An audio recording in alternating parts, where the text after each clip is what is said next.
Thanks for joining me on Wilderness with Amani. I'm going to be fishing Hilton Lake #1, Lake Davis. And I got a nymph on my fly rod. I'm fishing about a 8 or 9 foot leader, 4-pound mono. And then I'm fishing this little jig here. And I'm not going to go into showing everything right now because I always end up switching it by the time I catch my first fish, if I catch anything at all. So, you know, I hiked up here. I've never been here before. All I've seen was the little beach that I did when I did the conclusion of the hiking clip. I can see there's a little stream over there. The lake is over there. I came back towards the section I think is a little bit deeper. So, I mean, I'm not going to know what's out there until I go and look. So let's just go out there and see what we can do. You know, I heard there's browns, rainbows, and brookies in here. I don't know how old the thing was that I read about this lake. I just typed in fishing Lake Davis and that's what came up. It just told me that's what it was. So without further discussion, let's get out there and see if we can't catch some fish. So I camped up away from the trail. A lot of the established campsites, and unfortunately it's true with a lot these days, are way too close to the water. You're supposed to camp 100 feet from the water. I can see people are camping all over here. And I don't know why, because who wants to be camping when people are coming right through your camp? but if you're camped there, just know I'm going to be walking right in front of your camp and fishing. And people who know me and my history know there's no one that's going to tell me I can't fish if I have the constitutional right. So I moved up to the mouth, and there's some fish chilling down there. Let's see if I can't roll cast my way to one of them. Oh, there we go. Right off the bat, one of the best fish of the pool. Way yeah! And I saw him go right after that nymph, boy. I don't want to spook the spot, but I got to get out there if I'm going to get this guy and I want to land him. These are all really wild fish. I just snuck up on him, got my nymph out there, and watched him go. There's a log jam right here, and all these fish are sitting right in front of it. Oh, I had him right on the lip, too. All right, let's get that out. I'm using this really tiny little nymph, some red on it. He didn't even hesitate. And it's a nice fish. Nice mountain wild trout. Look at that boy. Woo! Saw a big old brown trout swim out and grab a little trout. And he was ripping it through his mouth. And I could see him in the water under that boulder right there. It's about a 16-incher. And he just swallowed that trout and just came out of that log jam. I got his address, boy. That's a nice fish right there. I had never seen that in the wild. And that fish was like at least 16 inches. And it was a good sized brown. So that tells me there's some decent fish in this lake. Gonna do a little sidearm casting. Oh.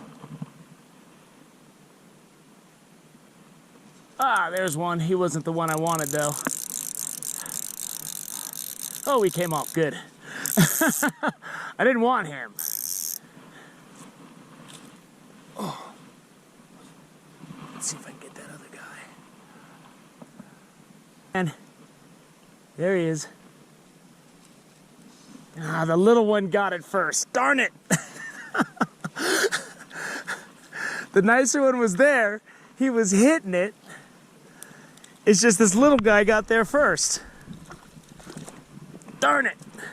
Darn it, darn it, darn it. And that was a little brookie.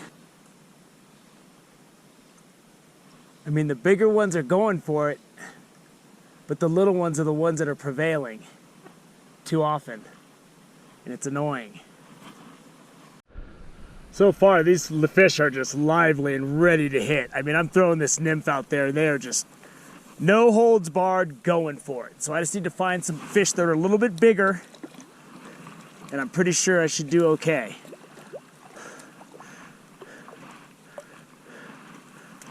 And here is a little brookie. So far I've caught rainbow, brown, and brookies in this lake. So, I mean, if I can get a golden, we're talking grand slam. See, there's fish rising over there. Let's see what we can do. See if there's anything lurking.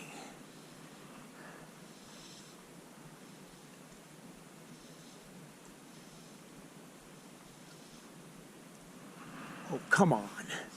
Don't get finicky on me now. I get up here. You can see there's a couple right by those reeds. Oh!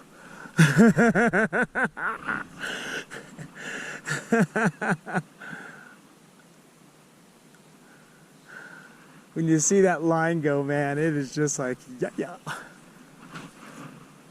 Serve this fish because he bit like 5 times. It kept giving me chance after chance after chance. And I mean, usually they don't do that, but I'll take whatever I get. He's got that nice orange-pink stomach. Get him back out there. And, you know, there's a lot of these fish. They're everywhere at this lake.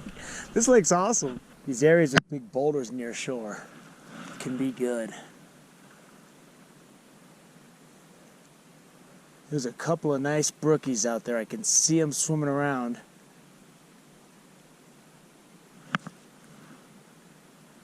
And they're just hanging out under that rock. And there he is. Woo! Get on up there, boy. I knew they couldn't resist the dance of the silver and gray fly nymph. And that's a real nice little brookie there, very scrappy. Get him back out there. And I'm using this little silver and black fly. And there's a lot of fish swarming around these boulders. Whenever you see these big boulders, never just walk right up. Always get out there, throw a couple casts, because there's always fish hanging out by these big, deep rocks. I mean, it's not really deep out there, but it's deep enough. See some pretty good fish cruising out there. I gotta watch my back casting. Let's see if I can't get these guys to bite. Ugh.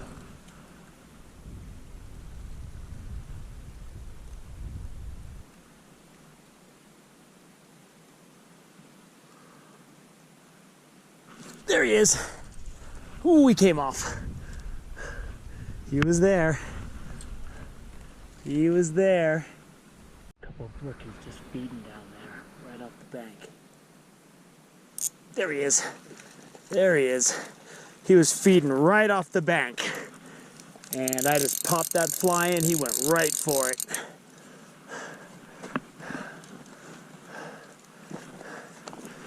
That was a... There's a lot of brookies in here. There we go. Nice brookie. And these fish are really lively and wild, boy. Right when I turned off the camera, one swam up and nailed it. I mean, there's tons of brookies here, and they're not bad. That's the thing. I'm gonna see if I can go find some bigger fish, though. Ah. All right. I mean, these are good-sized brookies for brookie's sake, but I think there could be bigger fish than this in this lake. It's a good-sized lake. So let's get this guy in. I can see the nymph is right at the top of his mouth. They're getting bigger. I'll say they're getting bigger. Do right here. There we go. Ooh, he's a good brookie. Saw him cruising the shallows. I'm catching these fish in about a foot of water and right on the bank. So on my fishing tips list, I have that clip. Don't overlook the water close to shore. And they're getting better and better. That's a real nice brook trout right there. And he is gone.